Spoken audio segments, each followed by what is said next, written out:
Hi everybody, my name is AxiA. I'm a filmmaker and photographer based in Los Angeles, California. And welcome to what's my really first YouTube videos. One of those YouTube videos where you actually look in the lens and you talk a bunch of stuff like you know what you're saying. I don't know if that's my case, but hopefully I can help you out with a couple tips and tricks with today's video. So in today's video, I want to talk about how I make my short films as a one-man band. If you guys have been on this channel before, you know that I make a ton of little short films with my friend Joe. And on the technical side, which means, you know, lighting, camera work, editing, color grading, I handle everything on my own. So it's really a one-man show on that side. I don't really have the luxury of an assistant. And a lot of you guys were very pleased with the results that I was able to achieve. So for today's video, I want to take an in-depth look at my very latest short film called Breaking Social Distancing. If you haven't watched that film, please take a break, go watch it, because everything that I'm going to be talking about is going to be referring to that one. The link is coming up here in a few seconds. So I'm going to open up the Premiere Pro file for that specific project, and we're going to watch through the film together, taking some breaks so that we can take some time to break down the lighting, the directing choices, the angle, the pacing, the editing, and the color grading. But before that, let's talk a little bit about gear. I know a lot of you guys have a lot of questions about what camera did I use, what lights did I use. Let's break it down. The main camera for this film was the Blackmagic Pocket Cinema camera, which is my go-to lately. I love the camera, great color information. Alongside with that camera though, I also use the Sony a7 III because it has different characteristics that work very well in specific parts, and I will show which ones I'm talking about. As far as lens choices, I had only one lens for each camera, Sigma 18-35 1.8 for the Blackmagic, and the Tamron 28-75 for the Sony a7 III. As far as lighting, my key light was the Aperture 300D modified with the light dome. And then I had a 120D as well modified with a light dome. And then I also had a set of Quasar Science tubes. Those are battery powered. And for someone like me who works alone and loves to have little accent, hair light, rim light on the fly, those are awesome. I also use a couple of those Yongnuo YN360, which are similar to the Quasar, but they're not as powerful or bright, but they are RGB. And I love those because they're also battery powered, so very portable. With those, you can add a little bit of color to the scene, which is very important when you work, in locations that are not really film location, are more like somebody's friend's place, and you deal a lot with white walls. And I really like to add color in order to, break down the boringness of the white walls, which I tend to really not like. Speaking of capturing live audio, I use the internal preamps of the Blackmagic Pocket Cinema camera. The very cool thing about this camera is that it lets you record two sources of audio, which are going to be split in the left and the right channel of the track that you're going to get once you download the footage into your editing software. On the 3.5mm jack, I plugged the Saramonic dual lavalier mic, one for each character. It's the same microphone that I'm using right now. I'll put the link in the description. And together with that, we also had a boom mic that we fixed on a C-stand that was the Sennheiser MKE600. And that one was plugged into the mini XLR port of the camera. And this was a very convenient way to record audio because I didn't have to do any post-synchronization. The two audio channels were synced already to the video track. All I had to do was to split those stereo tracks into two mono tracks, so that in one mono track I would have the lavalier mic, and in the other mono track I would have the boom mic, which allows for a lot of flexibility and freedom to mix the signal and the audio in order to get a very clean sound. So without no further ado, let's dive into the computer and let's break down this film. All right guys, here we are on the Premiere Pro project. For the short film Breaking Social Distancing. We're going to have a playthrough, and I'm going to pause the video in specific key moments so that we can break it down a little bit better. So the very first shot that we get here, it's an establishing shots that was taken at night. I think this establishing shots works pretty good for a couple of reasons.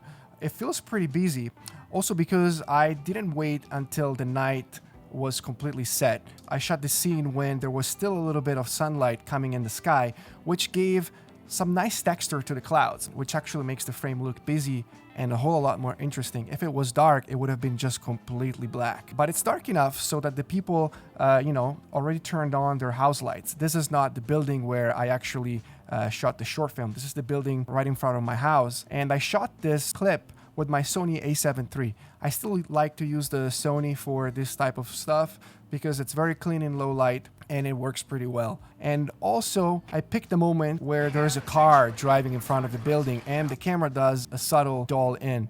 And this makes this establishing shot, which might be boring to watch, a little bit more interesting. But let's move forward to the next shot. So here we have the protagonist, the actress, Lauren. She just came out from the bathroom, walking into her kitchen. And this is another type of shot that to me is still an establishing shot. So she's at the kitchen because we see the fridge. We have this nice fridge that is wide open.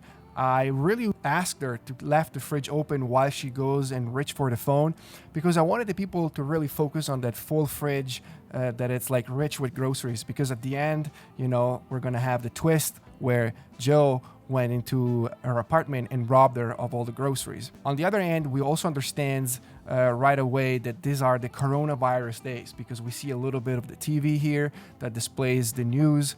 And, she's receiving a phone call. We see already the phone. It's all in one frame. And she decides to walk over. The camera racks focus. She picks up the phone. And here, another little detail. It's the photo of, the other person who was on the phone. And it says, "Don't answer," which might give us a little glimpse that maybe we're talking about an ex-boyfriend. The CDC recommends with government. Hello. Moving forward, I want to start to break down the lighting from here, even because this setup, it's pretty much similar to this one that we just saw. So the key light here is the Aperture 300D. It's modified with the Aperture light dome. And as you can see, the light, it's pretty frontal to her because you see the fall off. It's not very, very severe. I didn't want to go for a flat lighting, but not even for something too dramatic. Camera left instead, we have a Quasar Science tube that I placed here so that we would have a little bit of a hair light on Lauren's face. And also that hair light provides a very, very nice texture and shape to her hand while she holds the phone. And these are the little things that I'm really looking for when I try to make a nice lighting for a short film. Another light that you might not see, but I will show you very quickly, is I put a Quasar Science tube down there by the fridge in the kitchen area because the practical lights that were in that kitchen were very harsh and they would have caused raccoon eyes here in the kitchen when she looked at the phone. So I turned off all the practical lights and hanged a Quasar tubes right in there. Another lights that it's pretty visible, it's this blue light in the background. This light is just my Aperture 120D with a CDB gel, and it's there just to make the frame look prettier, honestly. It's not a light that it's motivated by really anything, but it creates a very interesting color contrast because the majority of the frame, as you can see, it's we have the oranges of the skin tone, we have the yellow of her shirt, which I picked this color not casually, and we have a lot of caramel furniture color in the back. So the blue, it's really the perfect complementary color to give a little bit of color contrast. It's just a beauty light at the end of the day that really helps to break a little bit that boringness created by the white walls in the back. Let me show you very quickly the behind the scene footage that I have for the scene so that you guys can understand a little bit better what I'm talking about. So as you guys can see here, so this is the frame. As you can see, I shot this at f2.2 to have that nice depth of field in camera. So here we are. We have that Quasar light that it's lighting the kitchen area and those practical lights that I told you that are switched off in order to have a very soft ambient light even in the back. And then moving forward, you guys can see the Aperture 300D modified with the dome that's lighting her. And it's, as I said, it's not really at a 45-degree angle. It's pretty frontal. It's not completely flat frontal, but it's pretty frontal. Moving forward, we're going to reveal the next character, which is my friend Joe. Hello. Hey, Michelle. I know it's been a little while. So this was a very, very challenging look to obtain. It took me literally probably an hour to get there. So what I used here, it's again an Aperture 300D with a CDO gel. All the lights in this film are set at 3200 Kelvin, just because I really wanted to emulate that feel of tungsten lighting, that we have in our homes. And it was pretty challenging because I wanted this orange glow of light to be really just on Joe. So I really had to play around with a lot of negative fill in front of the dome of the 300D to shape it in a way that it would just hit Joe and it would not hit anything else but him. Otherwise, we would have lost the color contrast because you see that The rest of the room, it's pretty much blue purple, and I really wanted to make him pop out by having this orange glow just on him. So in order to get this very nice blue edge light on Joe and to get, the overall room to look blue/purple, I did it by placing a Yongnuo YN360, which is pointing at the wall and spills blue lights all over the room. And also, because it's bouncing on the white walls, it gives a very, very soft edge light on Joe. This is pretty cool. I mean, there's a lot of color contrast, makes the frame look interesting. And also here, again, we have, a practical lamp that was put there just to give a little bit of depth and make the frame a little bit more interesting. In order to make this conversation very interesting, I added a lot of reaction shots and J-cuts so that it keeps the audience very much engaged. Wanted to make sure that you're doing okay. It's really sweet of you. A J-cut here. How are you? Another J-cut Doing here. all right. You hear Joe talking, but you still see Lauren on screen. Let's play this again. How are you? I'm doing all right at my apartment. And that makes the Doing whole this thing flow a quarantine lot thing better and and just- makes it interesting. Trying to stay busy. I mean, I've watched so much Netflix, I think my brain might explode. And this is pretty My much just a roommate's back and also forth. been out. Again, I'm going to stop on this one more time and make you notice that the fridge in the back is always open, which is really, I think, going to enhance the payoff of the final twist of the movie. So something that I think it's very interesting as far as editing is how I transition between a scene and another. We go from their phone call to them actually meeting up and being in the same living room. How I did that transition, I just used sound. It's, again, another sort of J-cut, but it's something that it's used all the time in movies. And I'm showing you now what I'm talking about. But we're not hooking up. I'll see you in a little bit. There it is. Cool.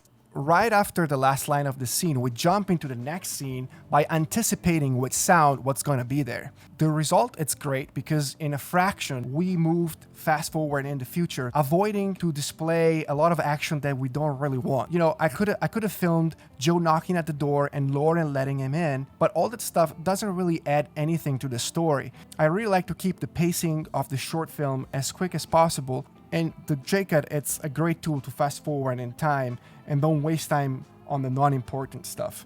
Let's watch it one more time. I'll see you in a little bit. Bottle uncorks. And boom, here we are. Old We're friends. together in the living room, Quarantining having a together. bottle of wine, Cheers. cheersing. So let's break down You know what's this crazy? other lighting Is here, This place smells because this the is also exact same. very It's the interesting. apple cinnamon.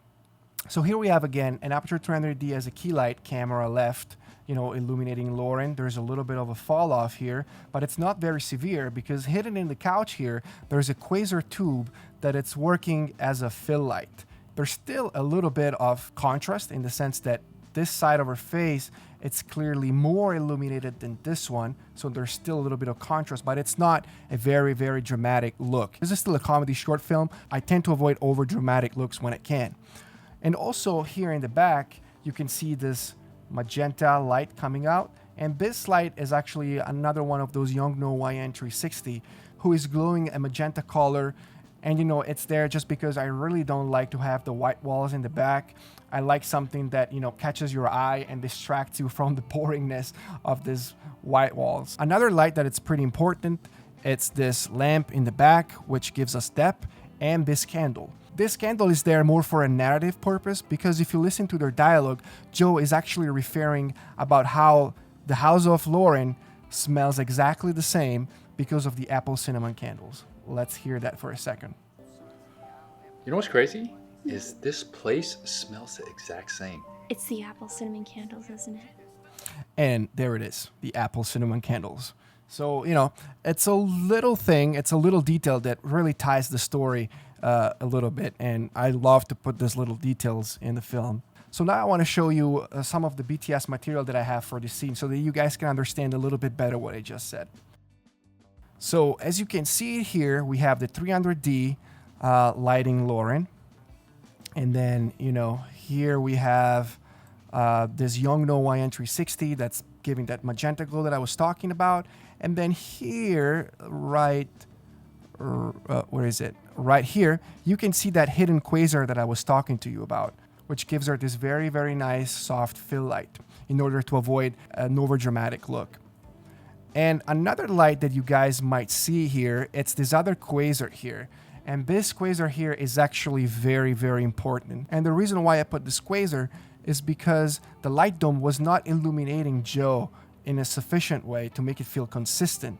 So I added another quasar in order to give him a little bit more of exposure and to make this overall look very believable. His skin here has the same intensity of her skin here. But because the softbox wasn't large enough to illuminate both of the characters, I added another quasar just to balance it out.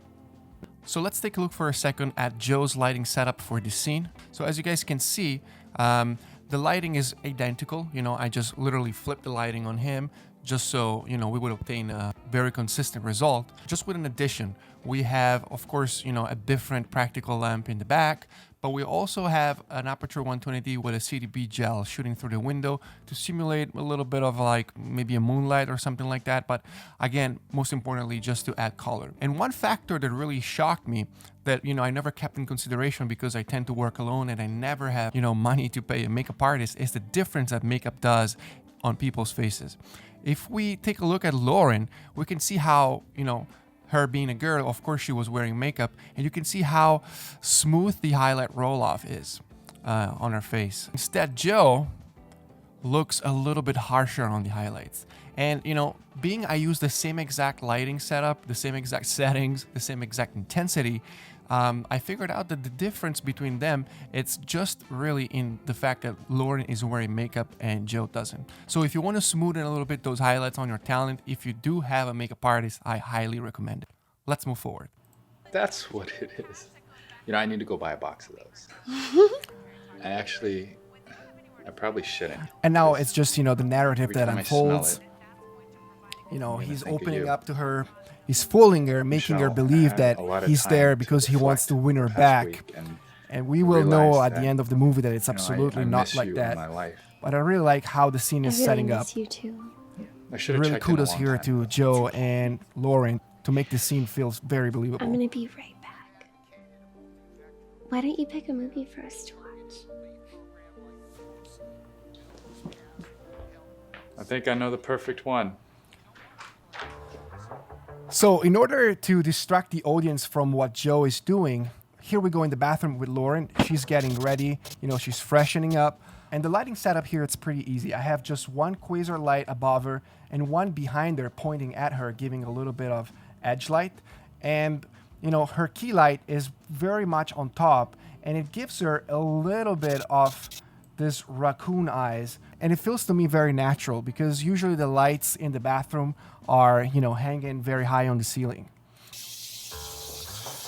And here, you know, another directing tip, you hear this rock music, you know, which is setting up for, you know, the big reveal that's coming now. She walks out of the bathroom and the whole fridge and kitchen is being cleaned out. Nothing is left. She realizes that she's been scammed by her ex-boyfriend.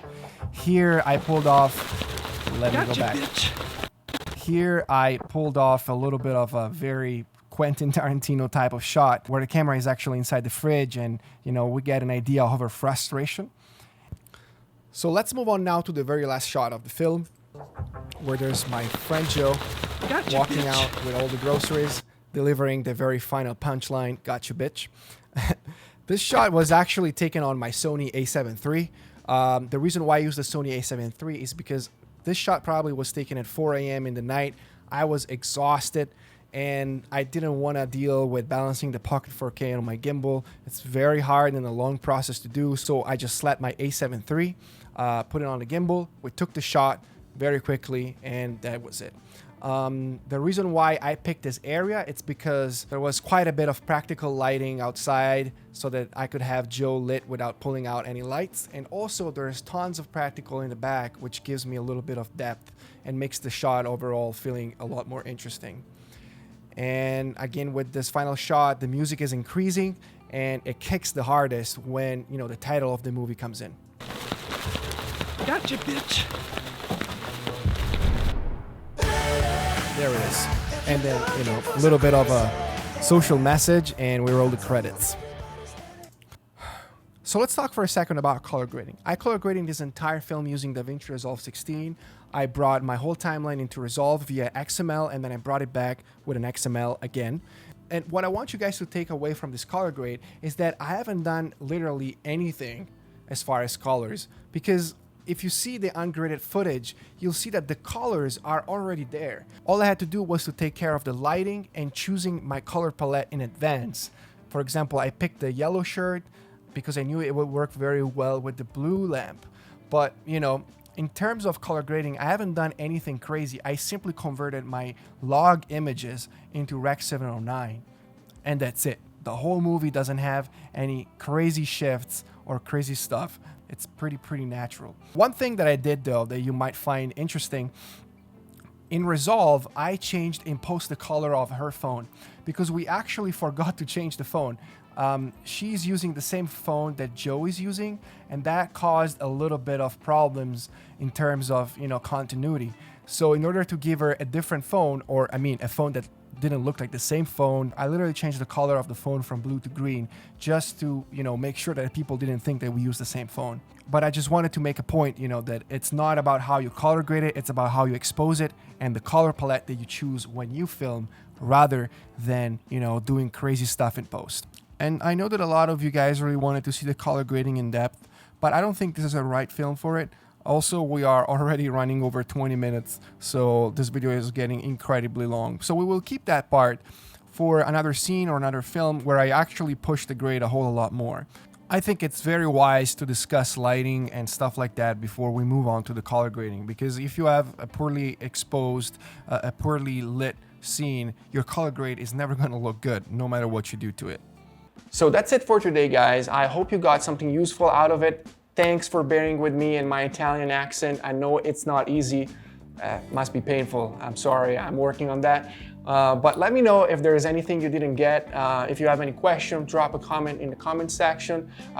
Drop a like, subscribe to the channel, and stay tuned because more short films are coming and more breakdown of those short films will come as well. And this time, I promise there's gonna be a whole lot more BTS materials that is gonna help you to understand everything a little bit better. This is everything for me, and I'll see you guys soon.